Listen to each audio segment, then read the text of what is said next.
tonight's session is not designed for newcomers. So I really hope that even some of us, this is the first time being in the Kabbalah Center, you'll be able to get at least one idea, one inspiration from tonight's session. But if you don't understand everything that we're going to share, it's completely normal. So just a very brief recap.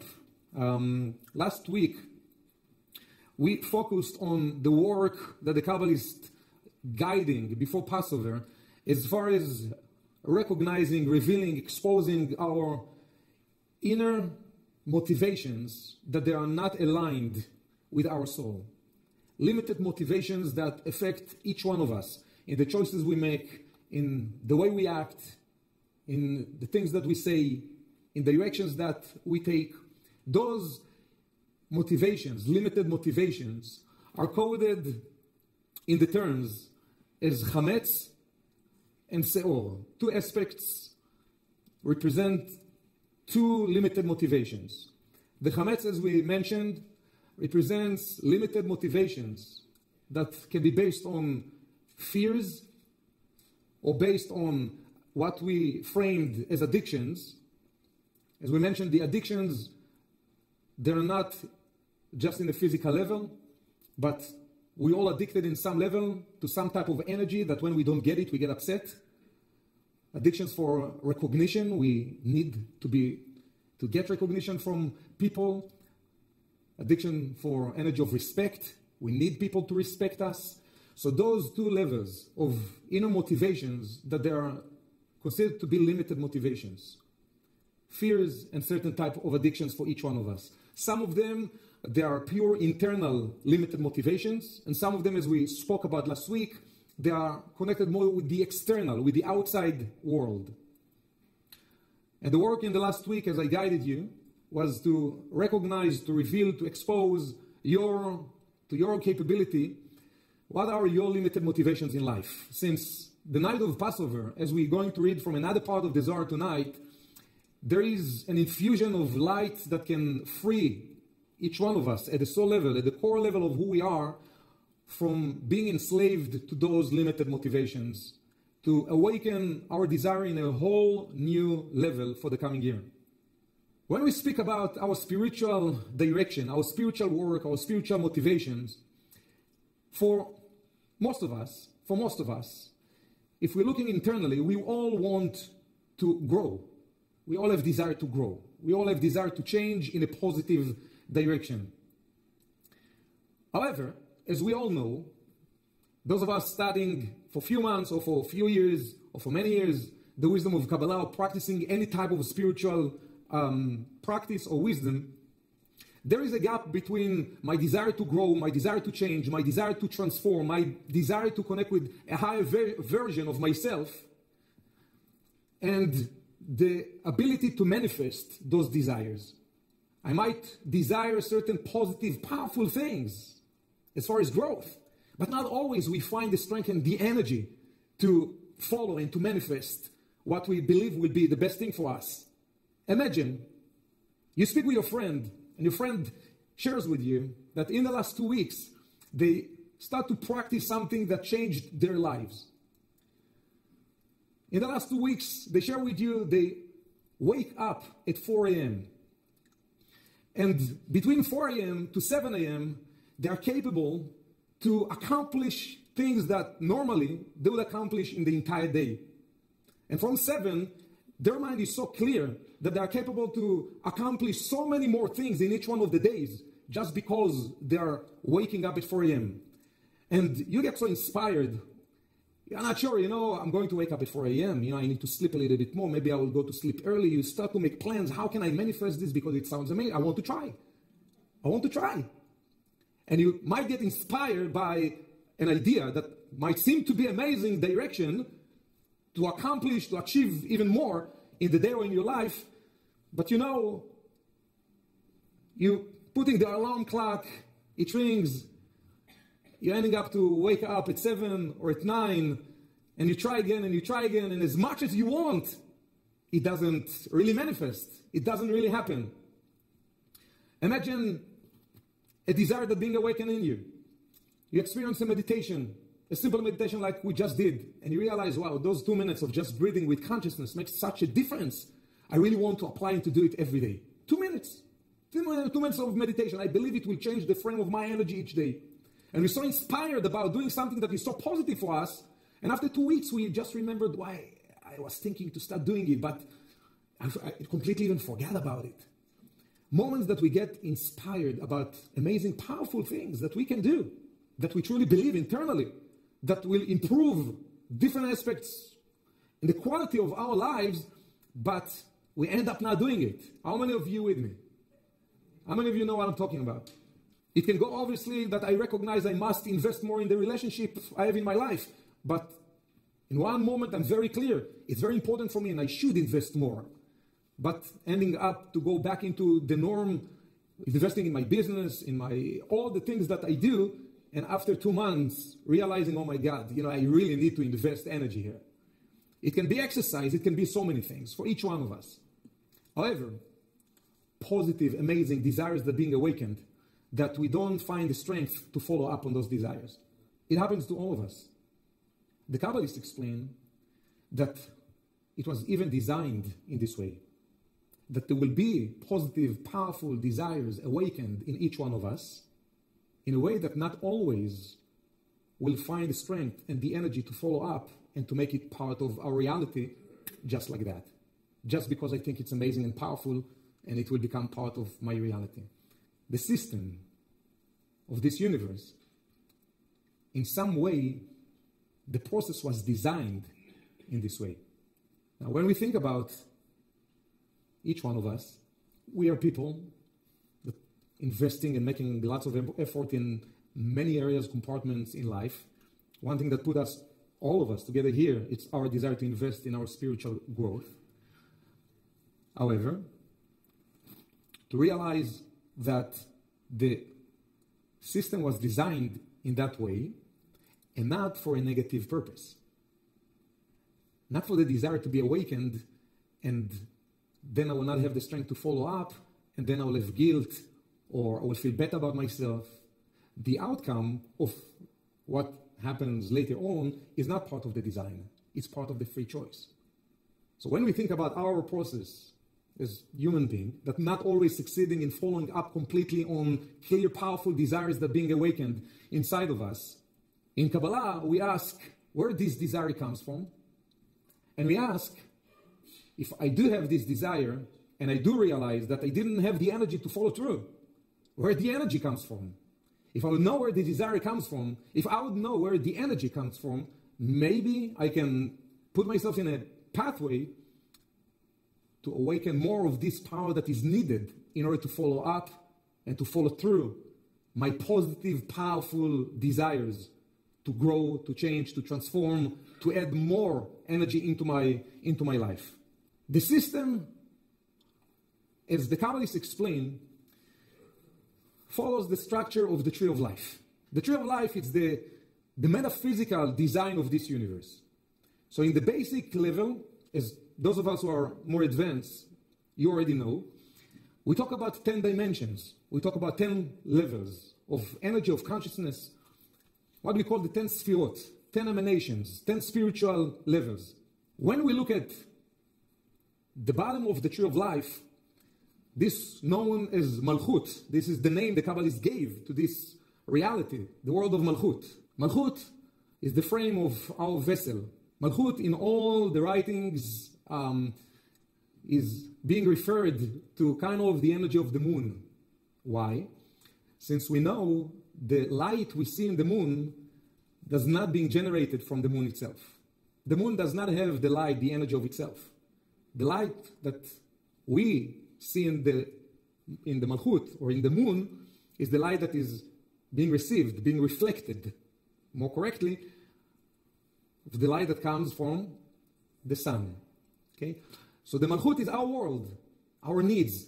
The Malchut, at the natural state of our vessel does not have light of itself. What known as the upper world is the beginning of the frame called Zeir Anpin. Zeir Anpin is where the Malchut receives the nourishment from. Zeir Anpin will be like the sun. So we know it depends on the position of the moon. This will be how much light being revealed. So it depends on the position of the Malchut. The position not physically, like the rotation of the... No, the spiritual consciousness, the position of your consciousness will determine how much energy will shine, will be revealed. Zeir Anpin refers to the sun. This is where the Malchut, when we receive the energy from. The level of Zeir Anpin receives an energy from higher dimensions. Zeir Anpin of itself is not the generator of the energy. Zeir Anpin receives energy from higher dimensions known as Chokhmah and Bina. Can you see those dimensions? Okay, I'm just now explaining you the system. We'll get to the practicality soon. So when Malchut, when I'm in a place of a need, my capability to receive the energy, to fulfill my vessel, depends on how much I'm capable to receive from the level of Zeir Anpin. When there is a disconnect between Malchut and Zeir Anpin, the energy doesn't flow, so I will feel empty, I will feel void. When we feel void, it's simply because the energy, for some reason, does not flow from the upper level to the lower level, known as Malchut.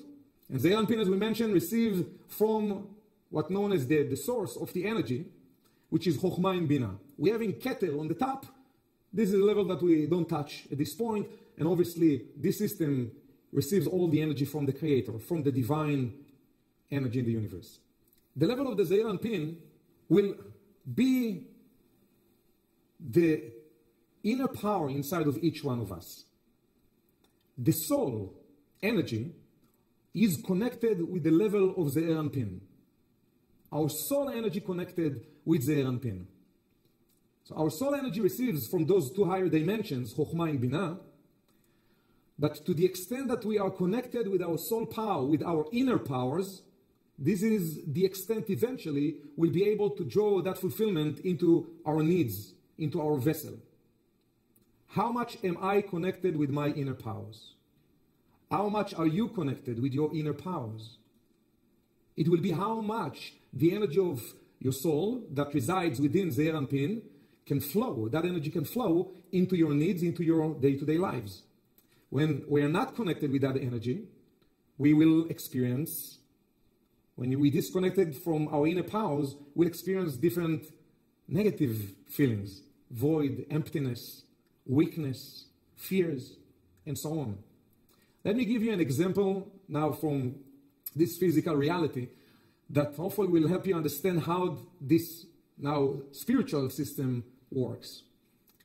So in order to understand the system, one of, for me, a brilliant analogy that I heard it from my teacher, from the Rav, if you have a phone and the phone has a battery, and sometimes you lose battery.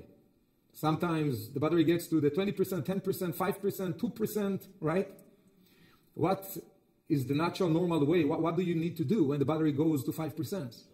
You need to charge it. Sometimes in our lives, our inner battery goes to 2%. Sometimes you will feel that you need to charge yourself. When you need to charge your phone, the battery of your phone, what would you look for? Let's say that you have the charger. An outlet. You'd look for an outlet, right? What you'd not look for, now understanding all the engineering system, the way electricity works. You don't care about the whole system, right? What do you care about? The nearest outlet to charge my phone. Where can I charge my phone, right? When you look at the outlet, it's very clear to all of us, even though I don't understand in electricity, but it is very clear to all of us that in the outlet itself, there is nothing. It's empty. You know, when it can be a new office or a new apartment, a new house, that they just put the outlet, but it's not yet connected to the wiring system. And even if you have the wiring system in the house, it needs to be connected to the main power station. The outlet with the phone that needs to be charged is the Malchut.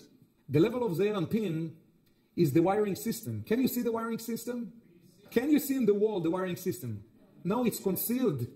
The wiring system is behind the walls to protect. We cannot see the wiring system. We cannot see the level of Zeir Anpin. The level of Zeir Anpin is too spiritual, is too invisible. We cannot truly see it. Zeir Anpin is the wiring system.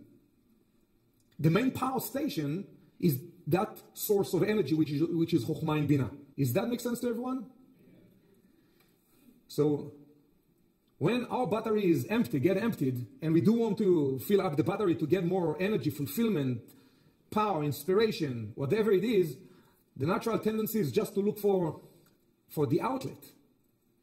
But when we understand the way the system works, you don't want to use an outlet that is not connected to the wiring system, that is not connected to the main power station. You want to connect to a system that the energy can flow. Then you can plug in your phone, and then you can charge the battery. So, what happens? Now back into the work that we started talking about last week. What happens when we fall into operating from low battery, meaning I don't feel charged, I don't feel connected with my inner powers, my battery is low, and I operate from a place that the motivations behind what I do, they are the limited motivations. I feel not charged, with no energy, and I'm just seeking now for the energy to get from people, from the outside, to get some respect, motivation, or I'm too afraid that, I'm not connected, so what can I do in order to be connected? And then there is a different aspect, as we spoke about, of motivation that is fear-based. What happens when our Malchut operates from a place of limited motivations? What happens in the upper world? How does it affect the flow of the energy? How does it affect the whole powerful design of the invisible world that if you'll try to see the way that your motivations affect your reality, you will not be able to see because of the design of this world. Zeir Anpin is the wiring system, you'll not be able to see it. The main power station is far away, we will not be able to touch it even. But there is work that can be done by each one of us to make our connection, to be connected with the perfect system. Back into the question. First of all, is the system clear for you? I will give you 3 minutes to make sure that the friend sitting next to you is clear as well about the system. So explain in your own words what we just spoke about to the friend sitting next to you. Please, 3 minutes. Back to the question. What happens? How our inner motivations, our inner drives, when we feel that our battery is low, when we operate from those levels of consciousness coded as chametz and seor, when I operate from a place of fear that people would not respect me, maybe fear that I will not get eventually what I'm looking for, fear of losing control, fear of commitment, when I'm making choices from my fears or from the certain type of addictions, the urge, the need for certain energy right now, I can do something in order to grab this gratification that I do know internally is not going to last. I've been there before. Again, I'm falling into the same trap of this little addiction, temporary energy that I attract. I got another compliment with somebody. I feel great about myself. The next day I feel down and I'm looking for another individual or person to give me another compliment to feel a bit better about myself. What happens? In a spiritual way, in the invisible reality, in the level of Zeir Anpin, in the wiring system, how our limited drives and motivations affect the entire system, the way energy flows in this world. Anytime that I fall into operating life, making choices, acting from a place that I'm not really tuned to my inner powers, I'm creating some type of negativity that in Kabbalah are called klipot. Those of you studying with us, again, have been in Kabbalah 1, 2, 3, you know what I'm talking about. The klipot, they are, in Aramaic, klipot means shells. The klipot, they are kind of spiritual forces that basically try to suck out the energy from the real you.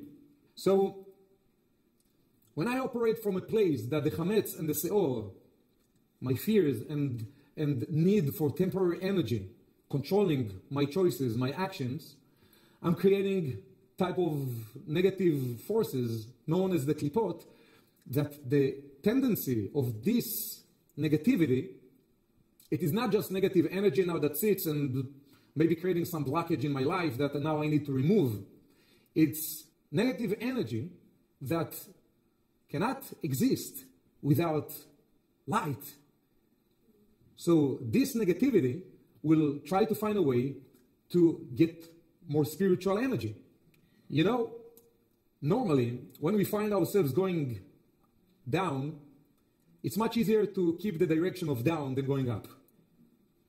If someone hurt me, and I understand everything happens for a reason, and might be a lesson for me to learn forgiveness, maybe compassion, maybe there will be another voice that will try to suck the energy from me and to give me all the excuses. No, you are right and they are wrong. You should feel the way you feel. You have the right to feel negative, and you should do something about it. Very reactive. That energy grows. When we give energy to the negativity, the energy expands. This is what we call klipot. The energy of the negativity expands. This energy, where does it take the light from? In the Malchut, there is a limited energy, as we said, right? Where is all the energy is as far as the Malchut? Where the Malchut receives the energy from? I just gave you 5 minutes to share the Zeir Anpin. So where that negativity will go, will attack, will try to get the energy from the upper level, from Zeir Anpin. Zeir Anpin is where your true, real power is. This is where your inner power is. So this negativity will try to now to get energy from the real power, your soul energy. However, think about this negativity. It's like a vampire, try to suck the energy out of you. Even though I know I should do the right thing, but there is a voice that takes me to go in the negative direction that I know will not be good for me. I know anger is not good for me. I know blame is not the right direction to become fulfilled human being. I know taking responsibility will be a right direction. Not always. It's so easy to choose the right thing. The energy level affects each one of us. So those klipot are like a vampire. It tries to suck the energy from your inner power. If it would be up to you, would you give those vampires the energy from your inner power? Would you proactively give your inner power to feed your negativity? Of course not. The design of the system, as the Kabbalists explain, the Creator designed the entire system in a way that those klipot can never get from the real inner power. They can never get your inner power. So what happens when they attack the level of Zeir Anpin, where your inner power is? They try to suck more of your inner power. What happens to the inner power now? Because I don't feel so much connected with my strength in those moments. I'm not so clear in those moments. There is more confusion, more doubt. I feel weak. I feel I need to defend myself. I need to protect myself. I'm becoming so reactive. What happened to your inner power? The klipot cannot touch your inner power by the design of the system. So the inner power, this energy within the level, the frame of Zeir Anpin, your inner power, by the design, there is a safety valve in the whole system that when negativity tries to suck from the real power in you, your real power, your inner power, elevates to higher level. Elevates to the level known as Binah. Binah, known as the mother. Chokhmah, known as the father. Your inner power is being elevated now to the frame of Binah. Since the klipot cannot reach that level. So within the system, it is designed that doesn't matter how much negativity will attack me from the inside, this negativity cannot abuse, cannot suck the inner energy inside of me. So what will happen with my inner power? It will be elevated to the level of Binah, and more specifically in the way that the Kabbalah is explaining it, since Binah known as the spiritual mother, it's like the kid that now the parents wants to protect. The system brings now the kid back in time into the womb of the mother. The fetus is very protected in the womb. So there is kind of regressions in a spiritual level just for the sake of protecting the kid, just for the sake of protecting the energy of your soul, just to protect your inner power. However, since it's being now concealed and protected in the frame of Binah, Malchut does not have direct connection with Binah. So even though your inner power is fully there, you don't have access, so you feel weak. It's not because you don't have the power. It's because the system right now is protecting your inner power. So now your inner power is in the frame of Binah. The Kabbalists call it going back into the womb.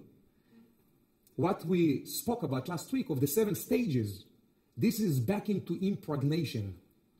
In the spiritual level, you can go back. Physically, we cannot go back into the womb of our mother, but in the spiritual level, our inner power can go back into its origin place, the womb of Binah.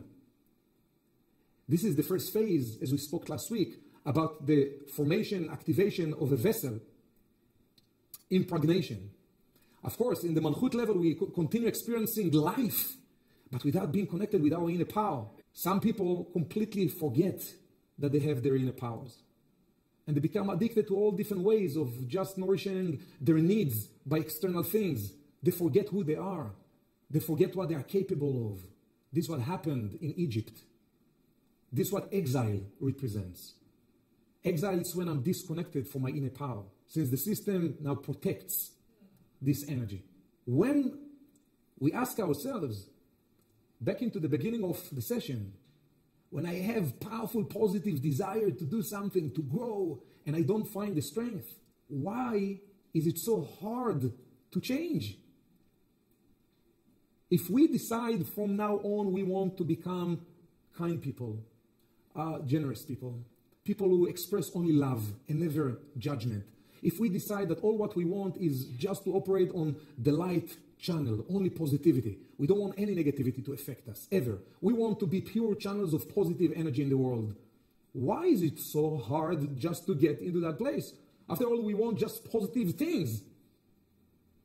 But now we can understand why it is so hard to change.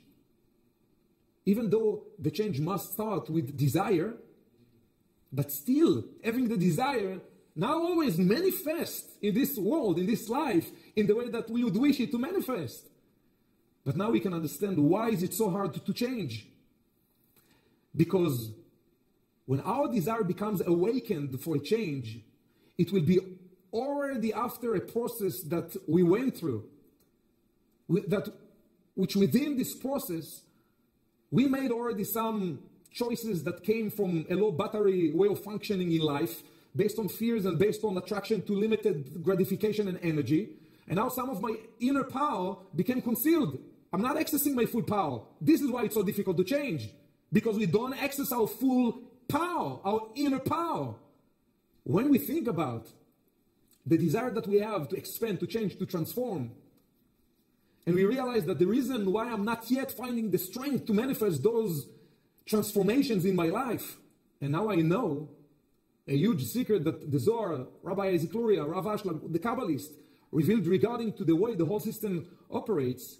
The only reason why I'm not yet capable to find the strength to make those shifts and changes, it is just because my inner power, for some reason is still concealed, is still protected, is still concealed.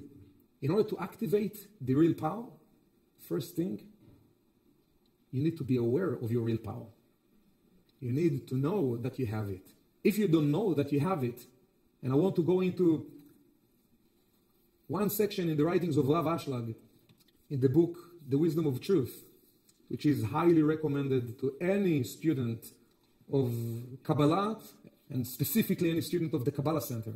This is on page 280, in The Wisdom of Truth. Rav Ashlag speaks about an idea that being presented in Passover story that doesn't make sense. In the literal story of Passover, it mentioned that from the moment Moses convinced Pharaoh to give the freedom to the Israelites, from that moment, they started to prepare themselves. We know that Pharaoh was kind of back and forth with his decisions. There were the 10 plagues. So Pharaoh said, I will let your people go, and then changed his mind. and did not happen one time, it happened many times. However, from the moment that there was for them kind of a chance to get their freedom, they started to bake instead of bread. They started to bake what known as the matzah. The matzah is the flattened bread, a bread that does not rise. When you read the story, the reason was because they did not have the time.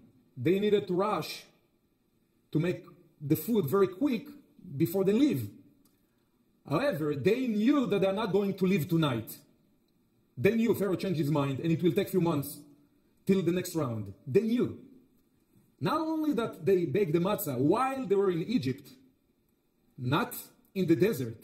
In the desert, they were in constant move. So everything needed to be very fast. So they made the matzah and moving on. Within living in Egypt, being slaves, they started to eat the matzah. This idea, the Kabbalists and all the sages, it does not make any sense. You know, why they would eat this matzah, this flattened bread, while they are still in the frame of slaves in Egypt? Nobody told you that tonight we live in Egypt. Why would you continue to make the matzah and eat the matzah? So obviously we don't talk about the technicality of a story that happened thousands of years ago. We talk about awakening a very certain level of consciousness that we want to awaken specifically this week. And this is the gift of the energy of this week. Rav Ashlag writes, we find that the precept of eat matzah was given to them while they were still enslaved. Now, even the Creator, he knew that they're not going to live. Why would he give them the precept of baking matzah? Take the bread, take the time. There is time. You're still a slave. And I will let you know when the freedom will come. So even if not from their point of view, why the Creator would give them such a precept? While knowing that their freedom is not yet being manifested. Rav Ashlag saying, because we are in our lives, also in time of enslavement to our fears, to our attraction to temporary gratifications. This is what known as exile, Rav Ashlag writes, in exile. And our intention is in the idea of eating the matzah. We know in Passover we eat the matzah, not for one night, for 7 days. But our intention in eating the matzah is to draw the future redemption soon and in our time. Wherever we are in our process. If I have no idea when the breakthrough will happen, I don't know when things that I wish to change will change. I don't know when the shift will take place. I don't know. I've been working towards this shift breakthrough maybe for weeks, maybe for years. And I have no idea when it is going to happen. The first question that we need to raise, especially this week, do you really know that the shift will happen? Do you really aligned with that certainty that this shift will happen? That this breakthrough is going to take place? That this freedom that you need internally is going to manifest? Can you see the finished product, the finish line of whatever it is that you truly desire in a positive direction in your life? Those positive desires that we spoke about at the beginning, get to see the finish line. Get to see it manifested already. Otherwise, the way a person would live life, it is just making an effort, kind of putting different pieces of the puzzle together with the hope that I will be able to see the picture eventually. We don't want to live with a consciousness of, you know what, I will make a little bit more effort and maybe I will find the right piece to fit into this missing link in my life. To move life in the right direction, we have to vision our freedom taking place in 2 minutes from now. Vision it. And it will not happen. And vision it again. And it will not happen. And vision it again till it will happen. But the moment that we stop connecting ourselves with the true vision of our soul, which is our inner power, we start to live life with diluted energy. We don't really put the right energy in the things that we want. We start to be convinced that this is life. And those things that I want will never happen because I tried so many times. No. Your inner power never disappears from you. Yes, it gets concealed. The system protects something that belongs to you because we don't yet know exactly how to access and to use it in the right direction. But the first thing is realizing this inner power exists inside of you, regardless to the blinded, the way we perceive our life, the conclusions we got because of different experiences in the process that we went through to this point of our lives. That life is trying to convince, there is an aspect that tries to convince us that settle for less. Whatever it is that you truly want, truly desire, that you know will be the best for you, it will never happen. No, don't fall into that. Don't buy it. Don't believe in it. Your inner power is there. It's just being protected, just being concealed. The certainty of eating the matzah while they're in Egypt. The certainty of doing the work and the right things that I know deep inside of myself that are the right things for me to do. This is the right direction for me to take. Even if I don't see the results. The certainty, getting our mind to the finish line. This is where you get all what you need to get into the finish line. The evolution of the process of receiving back our inner power, as we mentioned last week, happens in 7 stages. There is a process. And normally, as we mentioned, after the impregnation, now we understand deeper what does it mean, is our inner power now becomes concealed within the womb of Binah, getting protected. There is, after the impregnation, birth. There will be a moment that this energy will be born again.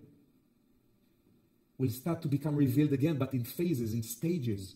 And after the birth of this inner power back, there will be a phase called Yenika. Is coded. Again, it's just a code name of a breastfeeding. It's the inner power that we are not capable yet to tap into, to use, to activate. It's still kind of 3 phases that are happening in a way that are not dependent really on the Malchut level. But then there are 4 phases. And the first of the 4 phases, which known as the Katnut Aleph, the first phase of kind of immature consciousness, which is a drive still that comes from not the real power in me, but it's a drive like of, as we mentioned, of a little kid of 3 years old to 5 years old that just feel that they deserve everything without making any effort. They want the candy and they want it now, and they don't understand they need to go through a process. It's the first phase of awakening. It's not a negative thing. It's just the first phase of development, of evolution in a spiritual level. As we mentioned, nobody wants to get stuck in this phase for the entire life because, after 50 years, living life with a consciousness of 5 years old, it brings just frustration. And eventually more klipot, and then instead of development and evolution, the inner power will go back into the womb, into concealment.